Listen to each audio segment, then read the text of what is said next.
The following is a presentation of the Belly Up Sports Media Network.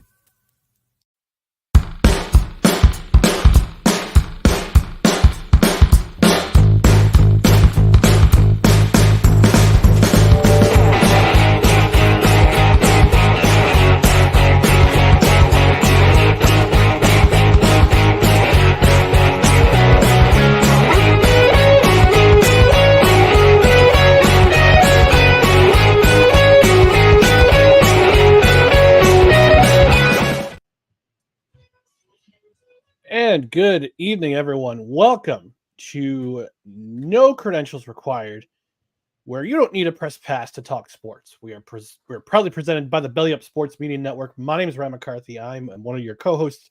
To my right is a man who definitely waits until he fully cooks his cheese hamburger and to put the cheese on the burger, Dustin Henry. Dustin, how are we doing tonight? I'm doing all right. And a lot of people cook their burgers a lot of different ways. I'm going to keep my seasoning information classified. No one will know. When do I put that slice on? You don't know. I guess you'll have to sample a burger or watch me grill. I mean, unlike certain senators who put it on while it was still raw, I imagine you wait until the optimal temperature to put the cheese on. Yes, I at least wait until it's like safe to consume, or at least 70%, 75, 80% of the way there, you know? Jeez. He's trying to make constituents sick. I don't know what he's doing. That's right. We're talking to you. We're talking to you, Chuck Schumer. All right, our senior senator from New York. Anyway, so we're gonna get into it. Let's get into it. But before we get into it, we gotta remind you about our social media channels down here below: Twitter, Instagram, and the semi-used TikTok. It's at NoCredsREQ. Facebook.com/NoCredsREQ. YouTube.com/@NoCredsREQ. If you're watching on Rumble on replay tomorrow morning at 8 a.m. Eastern, we welcome you. Again, we want you to please like, comment, share, and subscribe to all of our social media channels right down here below. And we've also got we've already got some comments rolling in. We'll get to those in just a second. But we also want to remind you of the podcast side. If you're listening on the podcast, again, we've seen some of our numbers go up over the last month or so. But we want to remind you to please subscribe to the podcast wherever you podcast, including Apple Podcasts, Spotify, Spreaker, Good Pods, iHeart. Tune in wherever you podcast, rate and review. A 5-star rating would be really helpful. And also, if you're on a platform where you can review, we'll even read your review on the air. And I know we've had to wait an extra couple days, Dustin, but I know you've been waiting to hear that magical sound. I'm pretty sure it could have helped you yesterday while you were sweltering outside in that heat. Yes, it definitely would have helped. You know, I was busting my hump out there in the heat. And this would have been a welcome sound to my ears.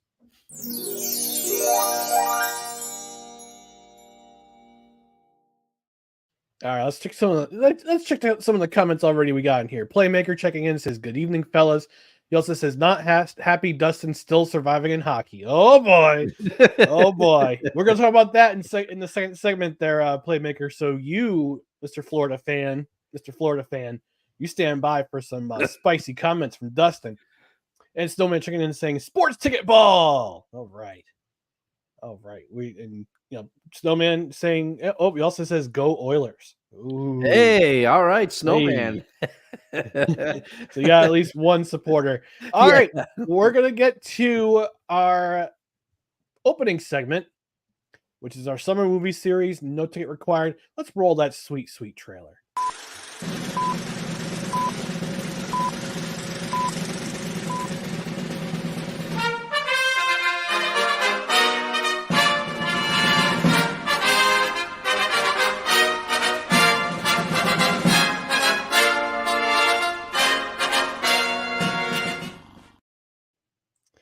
And this week's movie is the 2023 movie Boys in the Boat. And this is based on the true story. And like I said, like we've mentioned, the majority of these movies that we're going to be reviewing throughout the summer, I think the lone exception is the program and Mr. Baseball. Oh no, Mr. Baseball happened. But most of these movies are based on a true story, and this is based on the true story of the University of Washington junior varsity crew team that went to and represented the United States in the 1936 Berlin Games. Spoiler alert, they won gold, but Yeah. it's based on a historical event. But let's talk about this. Let's talk about this movie, Dustin. What were you? Did you have any expectations coming in? Did you, when your sister? Let's put it this way. We'll put your sister on the spot. Your sister was the one who recommended this movie. Yeah. Based on what? I'm not really sure. But when I heard the 4 words "boys in the boat," I'm like, what is this about? And then she described it. I'm going, oh, all right. Yeah. I mean, I don't think she recommended it based off like the fact that she had seen it or a hearty recommendation or the fact that she had heard things. If I remember our production meeting, a brunch that day, I think it was just that Nick looked up a list of sports movies, my brother-in-law, and they were just reading off the list. And I think Boys in the Boat, she was like, oh, that's a kind of new one, and then described what it was about. And I was in to check it out. I did not have any preconceived notions about it, though. I didn't know anything about it. George Clooney was involved at a level, I guess. I can't remember if he was the director or executive producer. He's the director and executive producer. Both. He's both. Okay. So first off, and I feel bad, Ryan. I was going to pass you the ball, but you passed it so eloquently to me because I feel like I've been leading off these movie segments and I've been like stepping all over you. Well, I figure I'll let you take the lead just because it's just how I roll. All right. Well, I will say, and I don't know if you felt the same way, but the first difference that I noticed is that in most of the intros throughout, and this goes for volume 1 of No Ticket Required as well.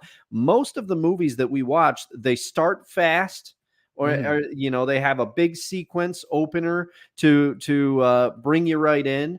Rush, which we watched last week, has that sequence where they start out at the 1976 race and then it goes back.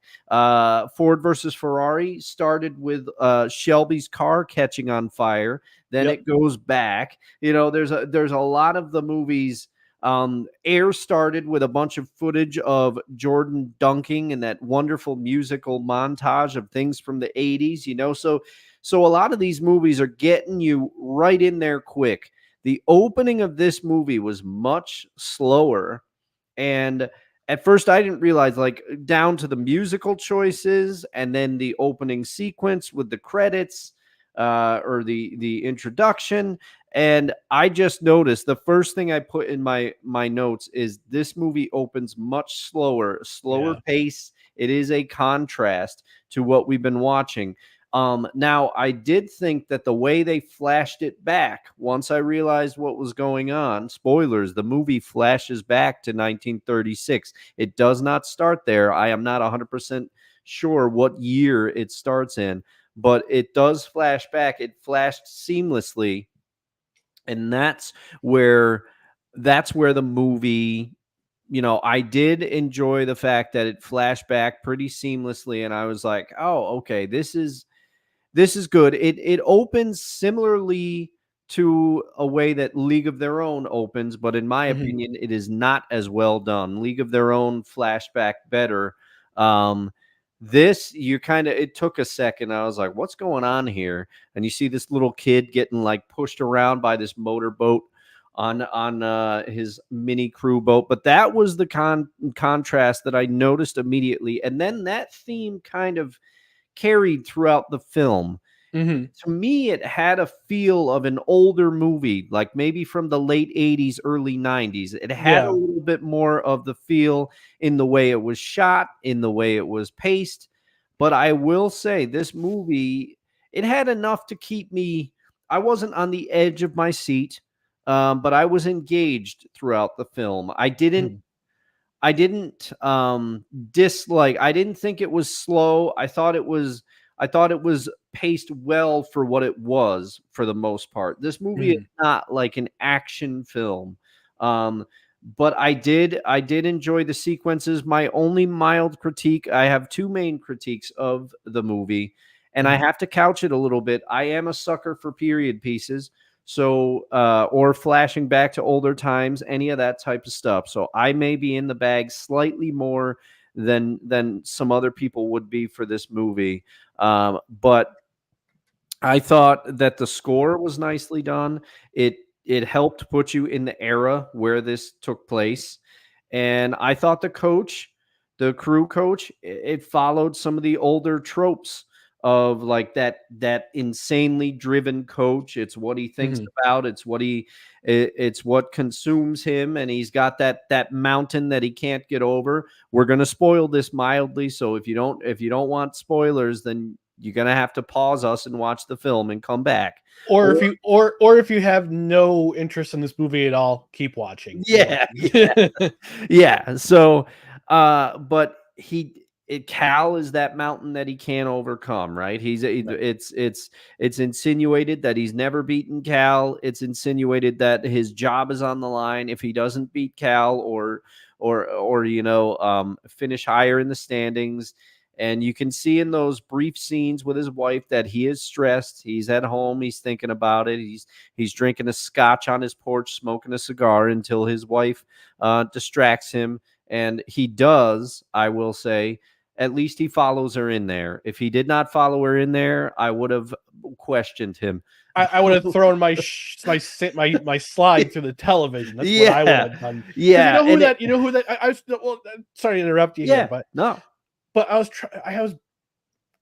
hitting my head. I'm going, where is she from? Where is she from? Then I looked at IMDb and I realized it's Daniel LaRusso's wife in Cobra Kai. Oh, okay. I didn't.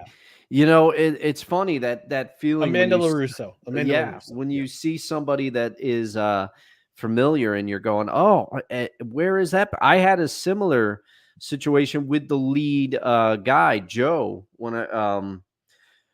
Joe is I believe his name is the actor's name is Callum James or something like that. I'm doing this off memory, so don't come after me.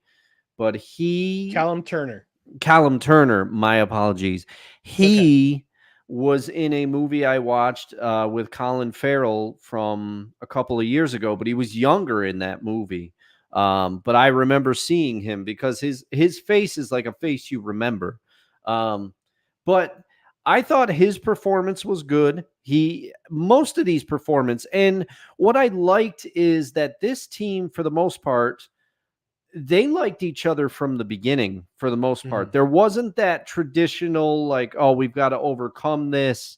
We've got to get the team coming together. In the scenes where they were relaxing around the fire and they were, kind of bonding as a team, I bought those. And also they did a good job of painting Joe as kind of like a loner. And his reasons for joining the team was he needed a job, he needed money, and he had heard that a job came along with a position on the team. So overall, albeit slower than some of the other movies that we watched, I did not have a problem with it. There were a couple surprises in this movie that I did not see coming. Washington does get the committee tries to screw them by changing the rules. Once they win at Poughkeepsie and they start winning, they do beat Cal, and then the coach puts his cojones out there and elects to have the junior team participate in the Poughkeepsie Regatta instead of the senior team. And the junior team does save his bacon because the boosters not very happy about that decision. But that's another sports movie trope. We got a coach that makes a drastic decision and stands by it, and it ends up paying off. So this movie's kind of checking boxes, but to me, it was a slower paced, older feel, mostly enjoyable ride. Like I said, I liked most of the actors that played the crew team. I thought they did a good job. and I really liked the character of the person that's building the boats. I think his name was George. I liked the character that I liked his role that he played in the movie. And other than that, it was just nice to hear about this story. I had never heard about it before. Before I get into my critiques of the movie, I want to get some of your thoughts on it, though. I feel like I've been going on a little bit long here, so I want to bring you in. I want to bring you into the fire. Bring you in. All right. So other than the only actor I recognized before I started watching this movie was Joel Edgerton. Joel, he was the from coach. Yeah. It was Friday Night Lights. He was the head coach in the TV show, I believe. The head coach in the TV in the movie in the TV series, not the movie. Oh, okay. The head coach in the TV series was why can't I think of his name? But I don't think it was Joel Edgerton. Let me see here. Oh, no, because Joel Edgerton was born in Australia, so never mind. No, I was thinking of somebody else. Yeah, you're thinking of. Oh, give me the TV show. He was in Band of Brothers. TV show cast. Okay, that's where I knew him from because he was familiar to me. You were thinking of Kyle Chandler. Okay. That's head coach Eric Taylor in Friday Night Lights. Oh, and I didn't know this. Joel Edgerton was in Revenge of the Sith, and he's also a voice on Bluey. So, I definitely recognized him from Revenge of the Sith. Yeah, who did he play in Revenge of the Sith? He was Owen. He was Owen. Oh, his Uncle Owen. He's young Owen. He's young Owen. I didn't realize that until now. But the only other, maybe I lied. I wasn't. It wasn't. I didn't recognize anybody at all except when I got into the movie. I recognized Courtney Hengeler, who plays Amanda LaRusso on Cobra Kai, and I didn't realize that Peter Guinness, who plays George Pocock, the boat builder, he was Major Burov in Chernobyl, the docu-series that was on HBO. That was outstanding. I still have to watch that. It's been recommended to me by multiple people. You need to watch it. It is outstanding. And the only reason why it's kind of fresh in my mind is because I was alive when that happened. I remember reading constantly about that story and about Chernobyl being. But yeah, I mean, I agree with you. It definitely has that beginning where it's supposed modern times. I suspect that it's probably in the 1990s or early 2000s. Yeah. I want to say, when we first see the scene with Joe Rance, who we presume is Joe Rance. Yeah. I'm not sure if it is, but it could be him. It could be any of his other teammates. But then you go into the scenes where we see Joe Rance and all of his struggles, because it's the Depression. It's the Great Depression. We're in the midst of the Great Depression, and a lot of areas are more affected than are highly affected. Everybody's affected during this war. Everyone's or this time period. He's literally living in the shell of a car. Yep. And that's how rough of a life he has. And he still manages to scrape by and go to school. And you want to know how far back you're going when you can pay $500 and still take a full load of classes per semester. That's how far you're going back. It's all relative, though. And I will say, I wrote in my notes, I would be terrified if a professor shined a flashlight on me during class. Well, that's how the teachers. I don't know if any teachers do this today in their classrooms. I doubt they do, because some students would be very sensitive to that. Oh yes. But that's how old school it was back then. It's very teachers and lecturers were rough. Coaches, it's not like today's coaches, where the coaches try to establish a healthy relationship with their players. This is more of the do as I say, not as I do type of era.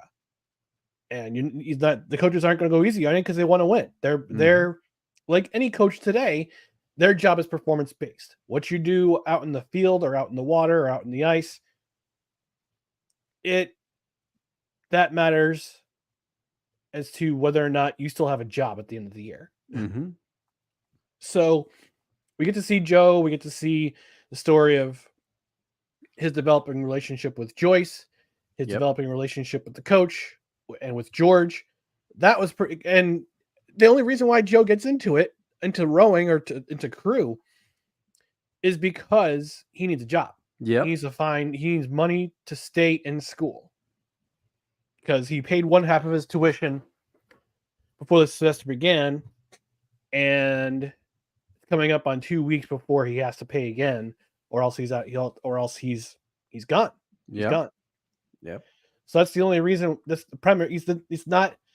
It's his story is based on necessity. It's not on love of the game. It's not on the fact that I get paid to do this. It's predicated on survival. He's in survival mode. Like most people were in the Depression. It's all about survival. Yep. And this is what he's doing this for. And he makes the team. He establishes a relationship with George. We kind of see him try to scrape by. One of the things that was very interesting was the coach making the announcement that the junior varsity team, not the varsity team, was going to go to the Nationals in Poughkeepsie. And I looked at IMDb, and there was no mention of them filming in the Hudson Valley. Oh, okay. Yeah, which I was curious about. So I looking at IMDb, the trivia, and what it states about where they filmed is that they filmed in primarily England, Los Angeles, and Berlin. Okay. Okay. Wow. So they did film in Berlin for some of the Olympic scenes. I would gather then. This is the 1936 Summer Olympics, and scenes around the University of Washington Boathouse were filmed on the Cleveland Lakes and Cotswold Water Park near Swindon, UK, with additional scenes filmed at Moseley Boat Club at Pinewood Studios. Oh, okay. Wow. And yeah, and a lot of the rowers in the movie, the opposing rowers, were from various boat clubs in the area, which is pretty cool. You always we've both talked on this show extensively about how we like when these movies use real athletes. It adds to the realism of the film and helps take you there. But while you're on the trivia, I do have one question, because there was one moment that made me go, oh, come on, this is Hollywoodified. It's got to be. Is that Joe Rance makes the team as well as his best friend. I'm like, there's no way out of like 230 guys or however many show up that both Joe and Roger make the team. I'm going, there's no way. But maybe it happened that way.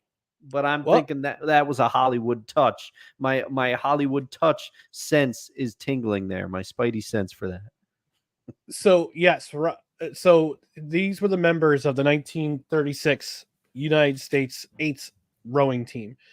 Herbert Morris, Charles Day, Gordon Adam, John White, James McMullen, George Hunt, Joe Rance, Donald Hume, and at coxswain Robert Mock. So I would say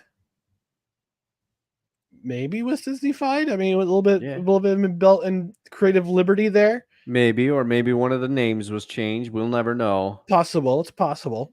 But yeah, that was the one moment where I was like, oh, they Hollywoodified this for the story. But this movie, I felt like, had some nice touches. It didn't take me too out of believability. I like the fact that Joyce kept the card that Joe made for her. Their budding love story, unlike the one in Goon, I believed it. Their B plot of their love story, I believed it. And then you obviously start doing the math, and if the old man in the beginning is Joe Rance, then he went on to start a family with Joyce because that young kid is his grandson. So you know it allows you to kind of connect the puzzle pieces there, which I always like. But yeah, I largely, I'll let you jump back in, but I want to see if you agree with my criticisms. The way that this movie ends, I think, takes a little bit away from it. So once again, if you have no interest in this movie, keep watching, but we're going to spoil it.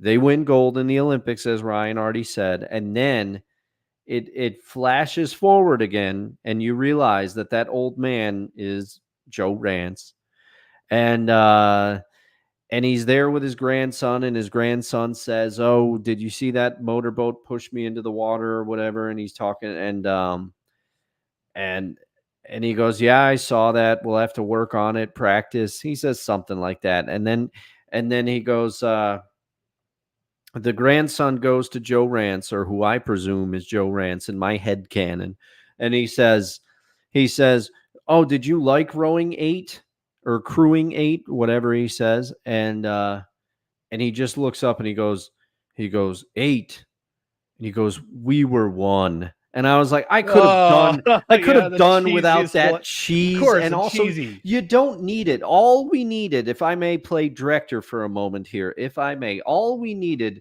All right, was George Clooney, go ahead. you see Joe Rance looking up in the boat after their amazing run to the gold, and they made old Adolf angry there. He walked away angrily, and from his viewing box. But you see Joe Rance look up in the boat. Then what you do is it zooms in on them so you could see like the exertion of the team, see them all together, show the picture of the team. That was fine. And they're holding up the oars. Then zoom the camera out and it just zooms in on the old man's face and it shows him like sitting on the dock and he's just looking off wistfully into the sky. We don't need the cheese line to drive it home. We didn't need any dialogue from the grandson. We could put it all together. It was too much. It was ham-fisted, Ryan. And then and then I will say my only other mild critique of this movie is that I wish they had more of the build up to the Olympics. I felt that this movie's big mountain that they had to climb was Cal and the Poughkeepsie Regatta, which I enjoyed those scenes, but I thought there was going to be more of a focus on the Olympics. I would say the Olympics, they had a bit where they're fundraising for the Olympics, but the Olympics itself was like probably the last 20 minutes of the film. Probably about last 25 to 30. Yeah. So I was hoping for a little bit more of that, but that was really my only two major critiques of this movie. I want to know if you had any, or if you agree with any of mine. I've got a few, and I will say the rowing scene in the Olympics where Hitler is in the booth. Yeah.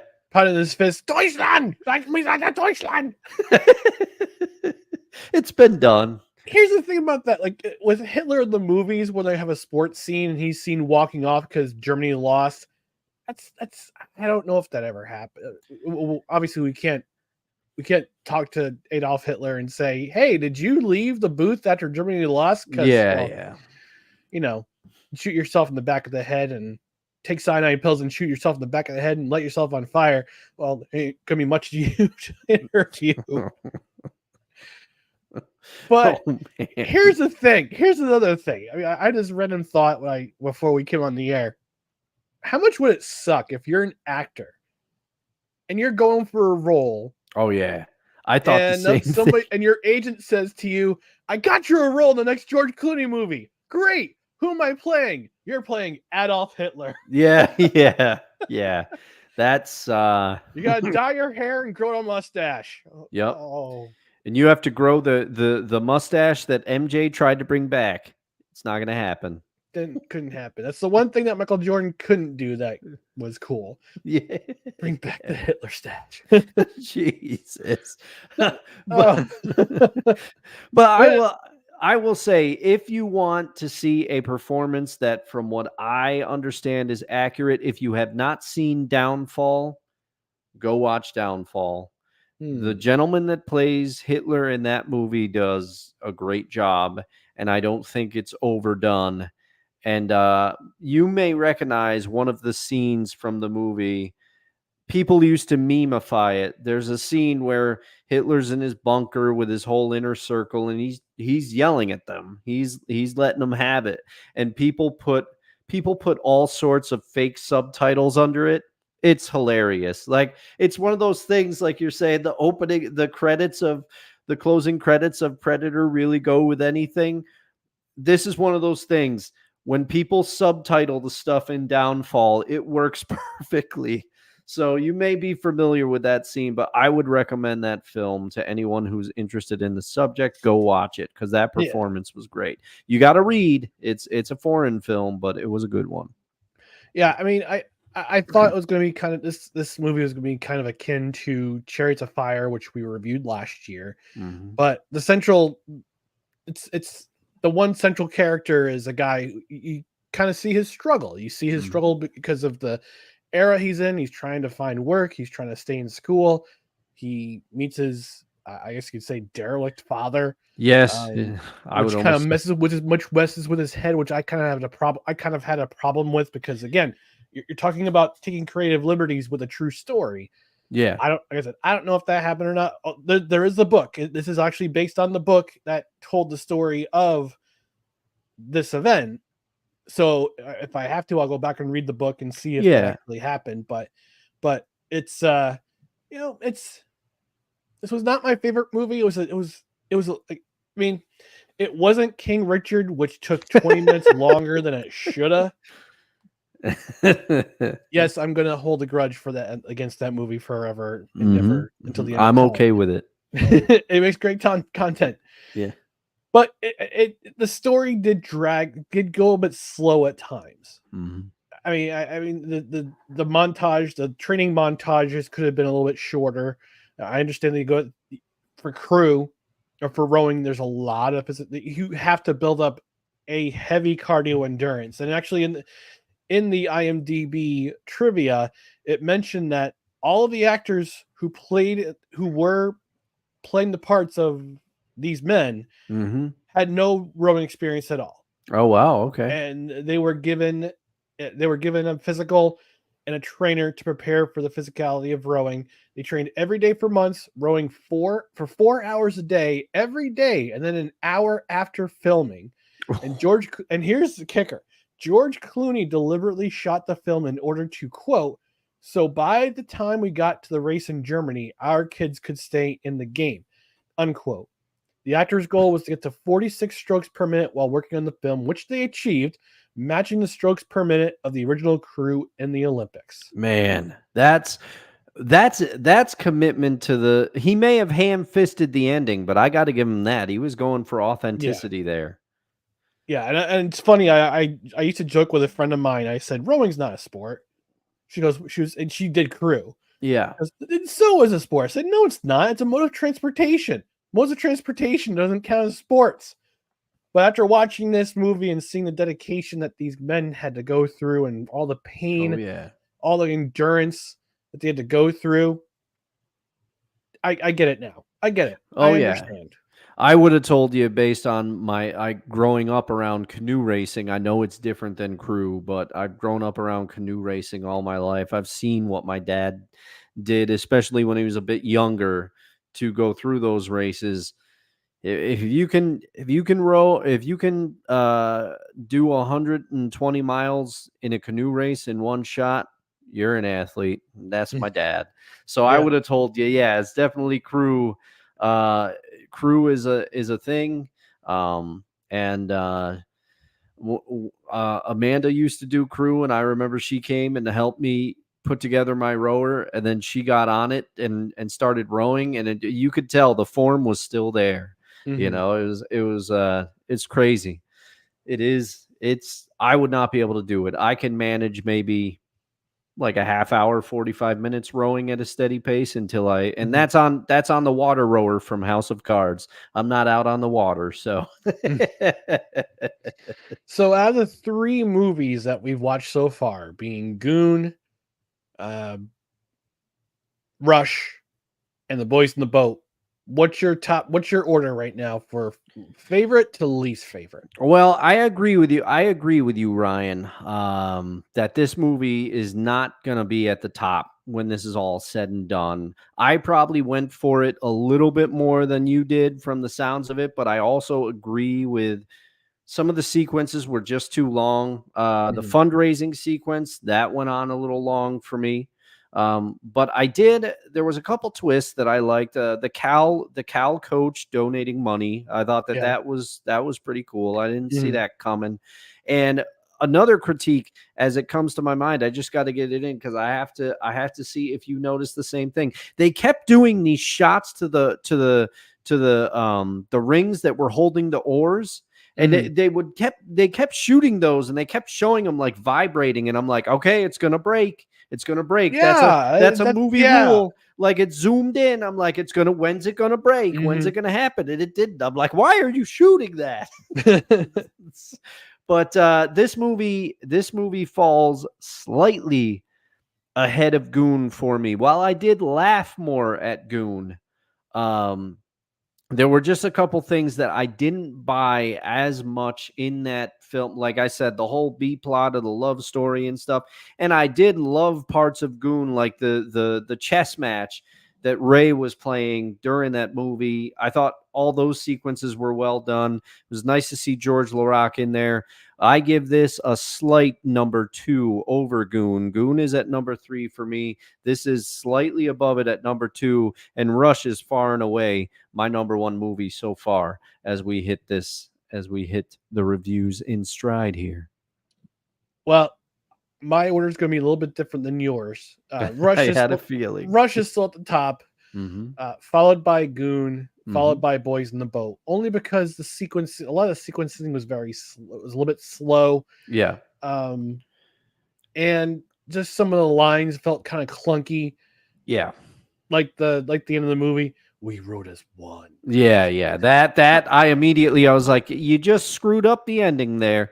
Um, but I will say, and I don't know if you agree with me here, because you said, if I remember from like 5 minutes ago, you said that this movie felt more of like Chariots of Fire to you, which I didn't really go for last year. I can't Right. remember if you did or not.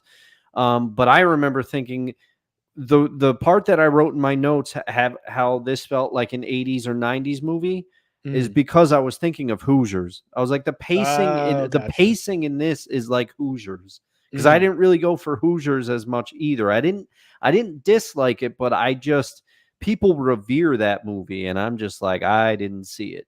Yeah, yeah, I understand. I mean, it felt I thought it'd be like Chariots of Fire, like with the 2 main characters, kind of one guy is being called to ministerial, the other guy is getting married, but they're both want to win in the Olympics. They both want to take gold.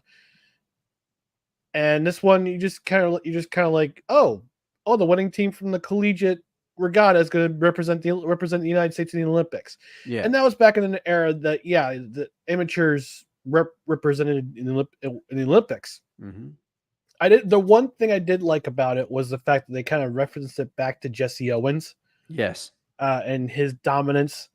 It's like, yeah, you're gonna stick it to them. You're gonna stick it to them. You want to make the Germans see what you can do, huh? It's like, no, I'm gonna show America what I can do. Yeah. So there's a little bit of um, kind of I wouldn't say it's an edge, but it's a little bit of okay. That's just the era. That's Yeah. just the era that we lived in at the time, where it was very where the black athlete wasn't revered because they were thought as inferior, and obviously we didn't.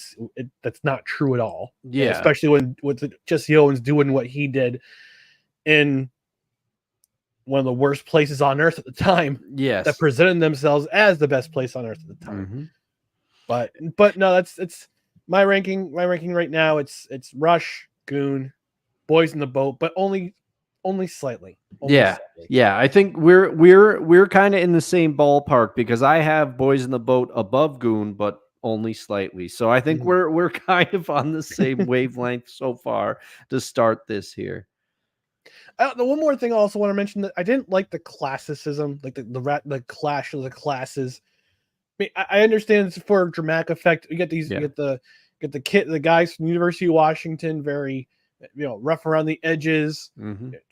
scraping to survive, and you're facing the elites, the Penns, the Columbias, the Cornells, the Yeah. Cal Berkeley, Syracuse University. I mean, Navy in a sense you could say that, but the clash of the classes was it was a little Yeah.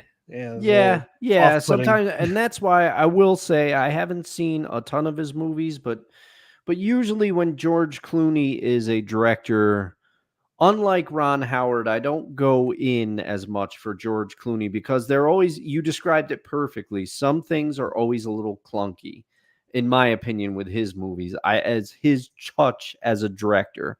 That has been my experience with some of his other films that he directed. I will say, as one more bright spot for me that was unexpected, the coxswain. I did not think I was going to like that character when they switched out. And put in the coxswain at the beginning of the movie to take over, and it was kind of like a demotion because he was leading he was going to drive the JV team. That's what he said. I ended up liking that character a lot in the movie. Yeah. He actually ended up being a bright spot for me, and a little bit of that clunkiness coming back. They indicated that there was like a controversy as to why that kid was not allowed. Like, there's a past between that coach and that coxswain, and they allude to it briefly in his office, and then it's never mentioned again. That's a little clunk. Yep. But next week we'll be watching and reviewing the Iron Claw. We'll go ahead and watch that trailer together right now. Let's go ahead and share that screen with you, and we'll preview the Iron Claw. Ever since I was a child, people said my family was cursed. Mom tried to protect us with God. Pop tried to protect us with wrestling. He said if we were the toughest, the strongest, nothing could ever hurt us. I believed him. We all did. Morning. Pants tomorrow, please, David. Perry, I want you to join your brothers in the ring. Yes, sir. I love that. Now, we all know Kerry's my favorite, then Kev, then David, then Mike. But the rankings can always change. What do you want in life, Kevin Eric? More ribs? I want to be with my family. Be with my brothers. What do you like to do with your brothers?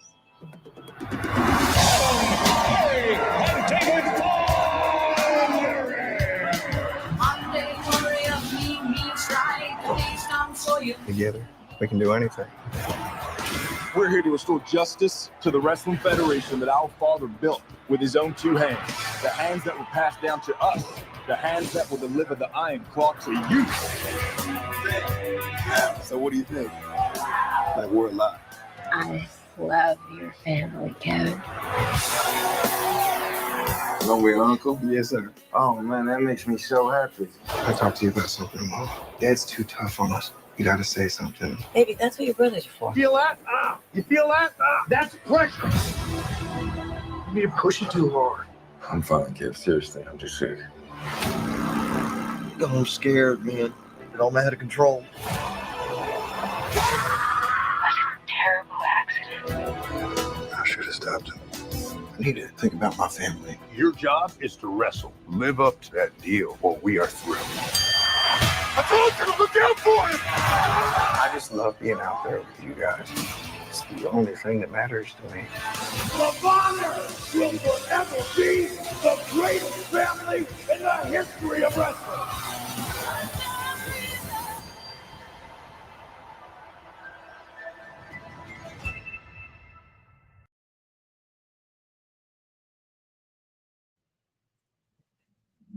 Well, I'm already in for the soundtrack. So am I. But next week we'll be reviewing the Iron Claw. Check back with us next Tuesday. Let's make sure we're going live on Tuesday. Okay, just make sure. Good. Day job's not going to stop me this time. All right. So next week we'll be reviewing the Iron Claw. I'm pretty sure I'm going to shed some tears during that. I've heard it's a bit of a tear jerker, so I may be shedding some tears myself. Not here in this review, but probably during the movie. I don't know if you know the story of the Von Erich family. I do. A lot of tragedy in that family, that wrestling family, the great wrestling family back in the 1970s and 80s. I believe only one of the brothers is currently alive, but his sons are. I think it's Kevin who's still alive. Yes, Kevin. And his sons are still actively wrestling independently. Mm-hmm. Yeah, and there was I watched a Dark Side of the Ring that they had done on the Von Erichs too. Before I watched that, I knew some of the story, especially about Kerry's time in the WWF, which wasn't the best. But the Dark Side of the Ring really brought it home for me. So if any of you watching out there know the story of the Von Erichs at all, we kind of know what we're in for with this movie. I may bring in a guest who's a big wrestling fan in regards to this movie. I may have to call an audible. I'll find out if he's available for next week. But in the meantime, that's a tease, ladies and gentlemen. That's the industry calls it tease. But but we're gonna take a quick commercial break. When we come back, we'll talk about the life and legacy of Willie Mays after his passing. And Dustin will give his thoughts on the NBA Finals and the Stanley Cup Final, which is still going on. Only one of these things is still going on. Dustin has his thoughts and feelings about it, but we'll get back to you in just a moment. You are tuned in to No Credentials Required. Hey everyone, it's Ryan from No Credentials Required to talk to you about one of our newest partners at Belly Up Sports, SeatGeek. Yeah, live sports is great on television, but the feeling of being at the arena is a priceless experience. That's why our friends at SeatGeek are there to help you find the best tickets at the best prices. Not only can you get tickets to sporting events, but you can also get tickets to concerts, comedy shows, musicals, and more. Search for your desired event now at SeatGeek.com, enter promo code BellyUpSports at checkout, and you save $20 off your first purchase. SeatGeek. Life's an event. We have the tickets. That's right, folks. There are still some sports going on. Sports is always going on, right? Major League Baseball. Preseason NFL football is coming soon. The CFL, the Canadian Football League. I was proud to be a part of Total Football Talk this week with my buddy Drew Willingham. D. Willie invited me on to talk about CFL, which I said absolutely. So we talked some CFL. So CFL's going on. But in addition to other to sporting events, you've also got concerts, you've got musicals, you've got comedy shows, you got anything that requires a box office ticket. You can find it at SeatGeek.com. You can use their pricing tool that gives you the best prices for the best sections to go to. And our offer is for any order of $50 or more at checkout, you use the promo code BellyUpSports and you save $20 off your order. So everybody's got to save some money during these tough times on these streets. Shout out Drew Willie. But you can save some money with the promo code BellyUpSports at checkout. You get $20 off your order of $50 or more. SeatGeek.com. Again, life's an event. They have the tickets. All right. Last night, the news came down of one of the greatest baseball players ever, passing at the age of 93, Willie Mays. And Dustin, I wasn't, and you were probably still at your event by the time the news came out, but none of us watched Willie Mays growing up. We only heard about the legends. We know the highlights, the catch. The catch, yeah, that's what I was going to say. Everybody knows that. Everybody knows the catch. We have only read stories about his legendary status. I'm pretty sure our fathers are both around the same age. I don't know if your dad watched Willie Mays growing up. I know my dad watched Willie Mays growing up. along with Mickey Mantle and Roger Maris and all those great Yankees and Dodgers teams and Giants teams. But what were your feelings that you're hearing about this passing? I mean, like I said, none of us watched him play, but we know about his legend, the fact that he was one of the greatest ambassadors of the game of baseball ever. What's your thoughts and feelings about his passing? Well, I have to admit that my first initial thoughts, you were right. I was still at the event.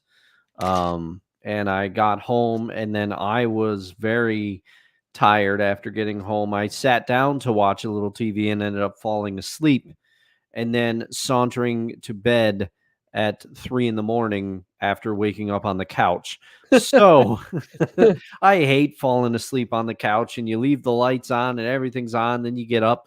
But so I didn't see the news until this morning, and my first initial reaction was shock, because although he was 93 years old and he obviously lived a very long and full life, to my knowledge, Willie Mays is one of those people that's kind of reached Bob Barker status for me. You just thought they were going to live forever because Bob Barker is around. Somebody like Dick Van Dyke, he's 98 years old. He's lived for as long as I've been alive, much longer than that, but you just feel like he's going to be around forever. And you would always see Willie Mays at anything big having to do with baseball, any Giants record being prepared to be broken, or he was a frequent guest at big ball games or in the Giants, in the Giants stadium. That's how I remember him. And then invariably they would talk about the catch. The catch is the one. And I mean, even today, you look at it, and that's unbelievable. But I think what's often overshadowed is how good he was, because everybody remembers the catch. But like I said, it makes no sense. But my initial reaction was shock, because you just felt like he was going to be around forever. Yeah, I didn't realize that he was still with us until I saw the news of his passing. And I looked at my phone when I got the alert, and I said, "Oh, Willie Mays passed away." And my sister looks at me, she goes, "Baseball, right?"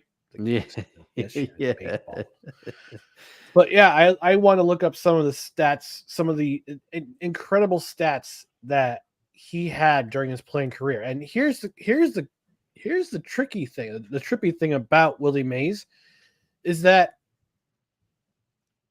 in 1950, he joined the New York Giants in 1950 as a 19-year-old. Hit 20 home runs in 1951.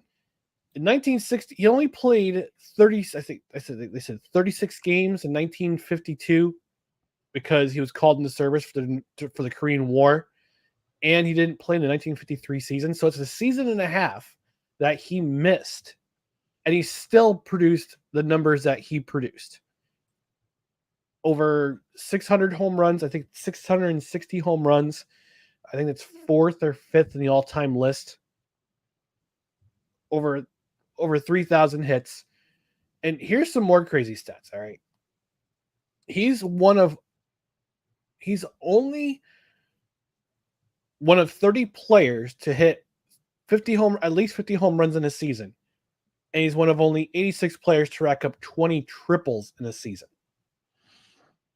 That's a pretty, with all the players that have played baseball through all the eras, that's a pretty exclusive list that he is on there. Yeah. He's also, this is from Major League MLB.com. He recorded at least 70 extra base hits in 13 seasons from 1954 to 66. And no other player has 13 such seasons in Major League history. He also has at least one hit in 15 All-Star games. Oh, wow. He was also named to the All-Star game 18 times as a starter. No other player comes close. He's also one of the best defensive players of all time. He is, I heard one stat on Snowman in the Morning. It said he leads the major leagues all time in extra inning home runs with 22. Wow, man.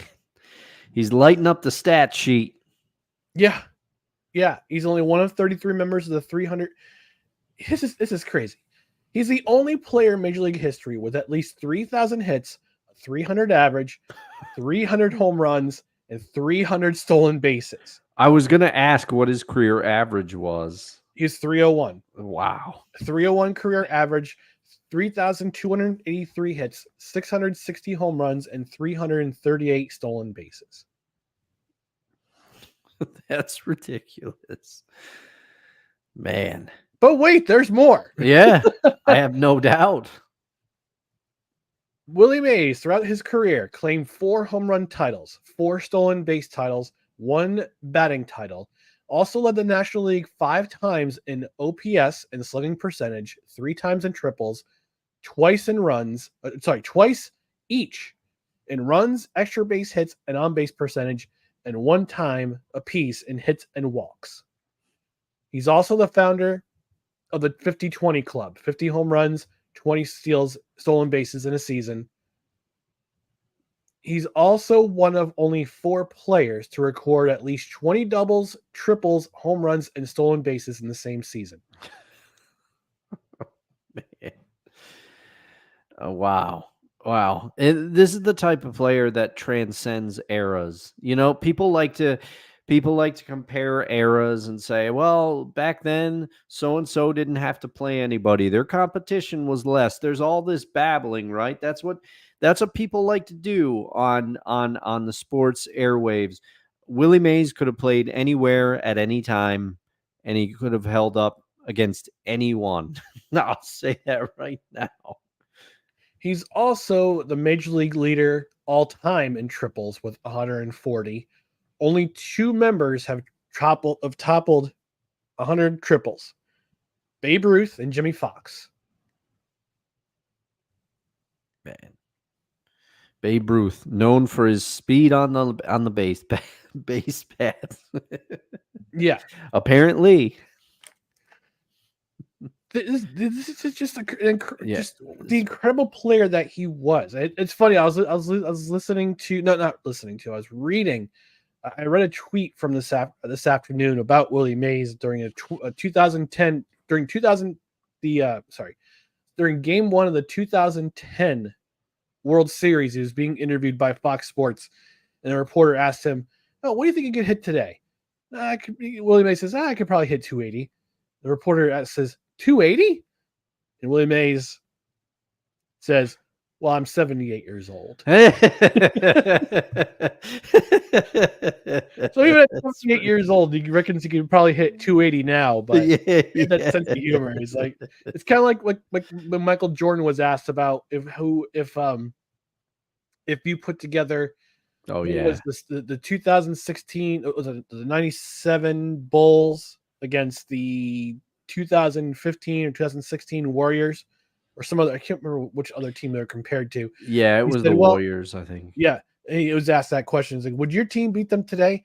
He says, no, but we would keep it close. They say, well, how can you tell? I say, well, we're all in our 50s and 60s. Yeah. He said something like, I'm 56 years old or something like that. Yeah. Yeah. But this is just reading all these stats, and not only after the fact, after his career ends, he was still the type of guy the type of ex-player you could approach. Mm-hmm. And he would talk to you for a few minutes. I had last year, I had our good friend, our friend of the show, Eric Arditi from Barstool Sports, and he talked about Brooks Robinson and seeing him at a supermarket in Baltimore. And he would still say hi to you and greet you and talk to you for a few minutes about his career or about baseball, period. But it seemed like in every interview you see him in, he's always smiling, always being kind to people, always being just a gentleman. And it's I think it just typifies that era of sports, is in that, I mean, in that even after they're retired, even after retirement, like, they're still a gentleman. They're still just a kind person to talk to, a great interview, just a great person, period. Yeah. I mean, even if, like I said at the beginning, if you watch baseball on any level, you know who Willie Mays is. It's one of those names, and it's just like Ernie Banks, Hank Aaron, all the all the names that we know. Willie Mays was he was he was as well known as anybody, and that highlight of that catch, that's everybody's from my generation and probably further forward and stuff. That's the main tent pole. And you reading off those stats, I am saddened that I never got the chance to see him play. But that's the breaks, right? Sometimes you feel like you were born in the wrong era. I have commonly said to almost anyone that knows me on any level, I was born just a few years too late, because if I was born just a touch earlier than I would have had the chance to see Nirvana live at least one time. So sometimes you just feel like you're a couple of years off. You're a couple, but that's the breaks. And people like your dad got to see him play, watch him play. And I imagine my dad as well, because I think, like you said, I think they grew up in similar eras. So. Yeah, I mean, we had that question I brought up on the list a few weeks ago with Cole Johnson and Weisel Hefe. We talked about which 5 athletes we would want to see in their prime, and I feel ashamed that I left Willie Mays off the list just based on the accomplishments that he had as not only a great offensive production player, but also as a defensive player as well. Mm-hmm. I mean, we know him for the catch, but I'm pretty sure he's made more plays than that. So many countless plays than that. Countless plays that we never got a chance to see because we were born. We weren't meant for that era. That's okay. I'll probably I'll see my dad this weekend for my niece's graduation party, and we'll probably talk about. He'll probably say, I watched your show the other night, and probably talk about that a little bit more, because I know that my dad growing up was a big Yankees fan. My grandpa McCarthy hated the Giants, hated the Yankees. He's a Dodgers fan. Okay. Yep. And then when they moved to Los Angeles, became a Mets fan. So he probably remembers Willie Mays as not only a Giant, but also for the cup of coffee he had with the New York Mets before he retired. And to think too that with that year and a half, with that 2 years of military service in which I read about it, he was mostly stationed in Texas during that time. Never actually saw battle. Never actually saw combat in Korea, but he still served. Mm-hmm. You have to wonder if the 2 seasons he didn't play ball. Yeah, he still came back and he had those amazing statistics. Yeah. You wonder if he could have surpassed Babe Ruth. No, it wouldn't be. It would be a race between him and Hank Aaron to surpass Babe Ruth. Yeah. If he haven't missed those seasons. Mm-hmm. Yeah, you have to wonder about that, because those 2 years, I mean, that's many more games and many more opportunities, and obviously we see what he can do. So, and I found a song. It wasn't released until 2014. It was by the group The Treniers, featuring Willie Mays. There was actually a Willie Mays song called "Say Hey." Okay, so I'm gonna share that. I'm gonna share that quickly with you. It's only about a minute. The clip's only about a minute and change, but I might as well share the song. Actually, yeah, minute 39. We don't, again, free and fair use for this clip. We don't own the rights, but we want to share this song just because it's an interesting song. It's interesting for the era.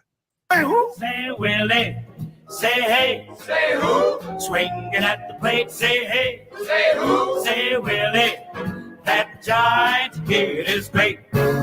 When he hits the ball, it's long gone man. Hits it farther than Campy can. Swings the bats like a little lead pipe. When they reach the ball, it's overripe. Say hey, say who? Say Willie, say hey, say who? Swinging at the plate, say hey, say who? Say Willie, That giant kid is great. He runs the bases like a choo-choo train, swings around second like an aeroplane. His cap flies off when he passes third, and he heads home like an eagle bird. Say hey, say who? Say Willie. Say hey, say who? Swinging at the plate. Say hey, say who? Say Willie. That giant kid is great. Yes, he covers center like he had jet shoes. The other batters get the Willie blues. Anything hit his way is out. Man, it just don't pay those guys to clout. Say hey, say who? Say Willie. Say hey, say who? Swinging at the plate. Say hey, say who? Say Willie. That giant kid is great.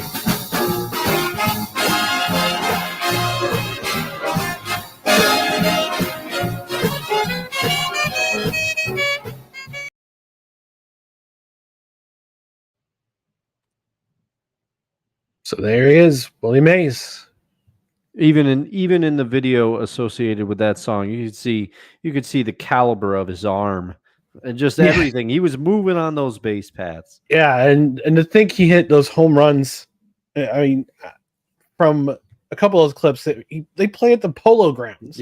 Yeah, not Yikes. necessarily known as an easy park to hit. Short the ball porch in right field, long porch in left field. Let's just put it that way. All right, we'll get to the final segment of the show in a minute. But before that, we just want to go to the comment section real quick. A couple comments. Kevin Wilson of Belly Up Fantasy Sports saying, even as a Dodgers fan, you have to appreciate Willie Mays and the great player he was. Absolutely. Absolutely. And your Uncle Al says Babe Ruth still holds the Major League record for hot dogs consumed in one season. Although Pablo Sandoval came close.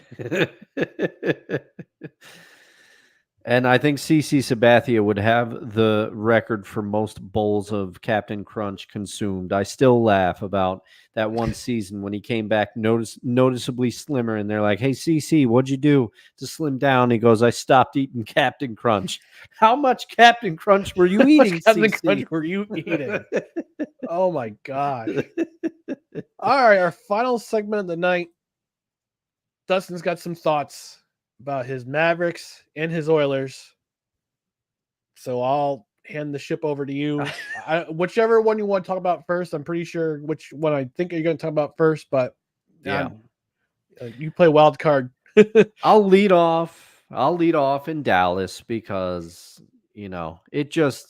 I told you at the beginning that I was nervous. I told you that I was like, I hope this doesn't end up like 2006 for me. And especially at points last week, both the teams were down 3-0, and I went, "Oh no, this is gonna be really bad." But at least the Oilers have some fight in them. Now the Mavericks did have that one victory, but I knew that series was over. Everybody knew that series was over. There were a couple Mavs fans that are like, oh, we can make NBA history. That's not happening. The Celtics defense shut them down. Luka was a defensive liability in the series, which I don't follow the NBA closely. I'm not an expert, and I'm not pretending to be one. But if you remember, right before the playoffs started, I said the Mavericks are not going to go far in the playoffs. Now, I was proven wrong about that.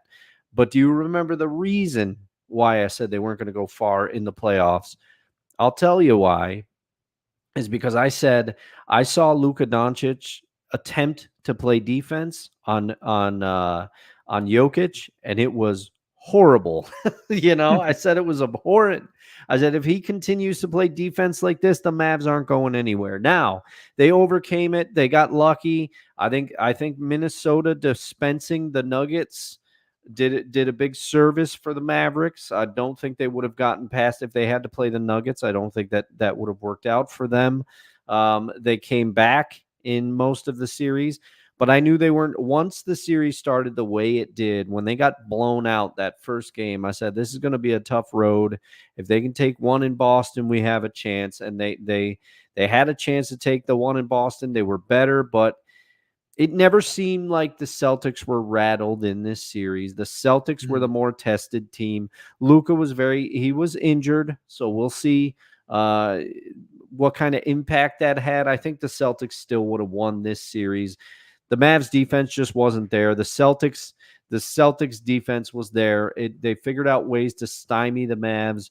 The Mavs 3-point shooting was atrocious for most of this series.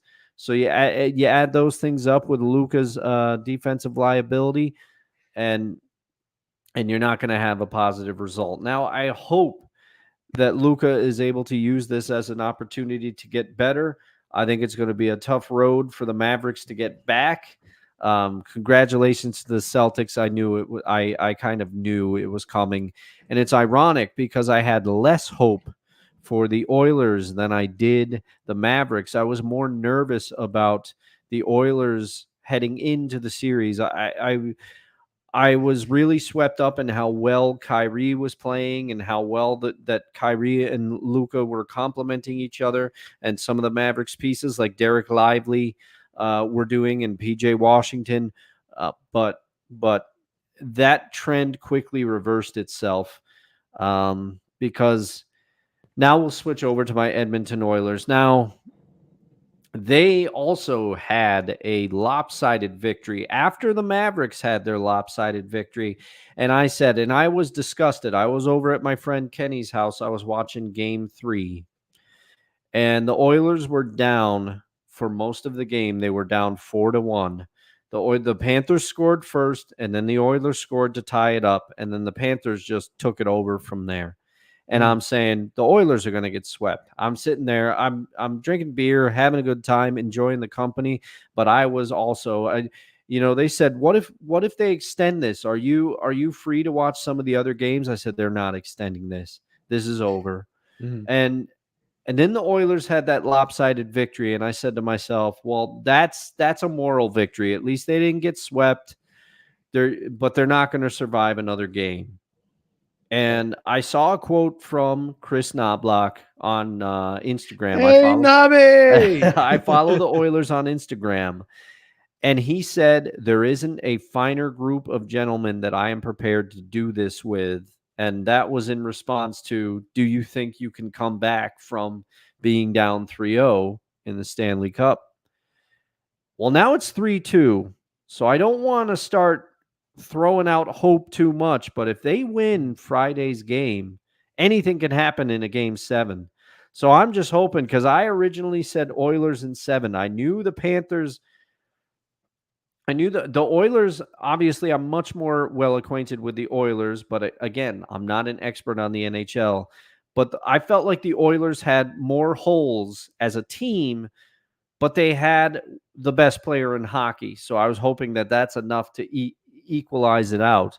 And it's been disappointing so far, because that Game 3 loss, they scored 2 quick goals to bring it closer, and I was thinking to myself, where was this all game? If you had just but now they've won 2, and if they can win Fridays, anything can happen in a Game 7. So I've got nothing to do but hope. I'm just hoping that they can do it one more time and make this thing interesting.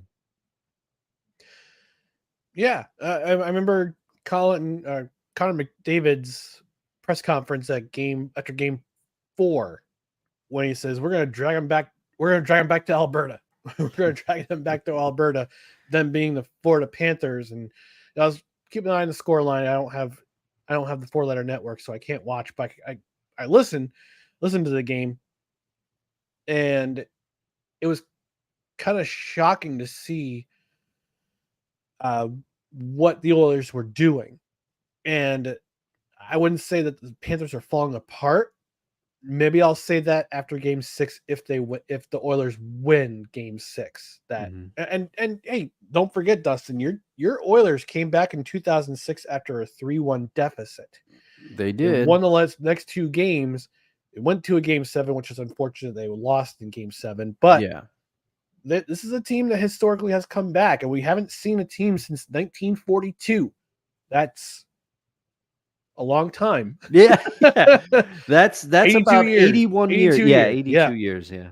It's been 82 years that we've seen a Stanley Cup final go to 7 games after one of the teams takes a 3-0 lead. So I'm hopeful for your Oilers. I'm not going to be surprised if Florida takes the game and we see Lord Stanley's Cup hoisted in Edmonton on Friday night. Excuse me. So I was suppressing the yawn. But there's so many. It's just the era we live in, that any team can come back from a 3-1, 3-2 deficit and win a series. We've never seen it.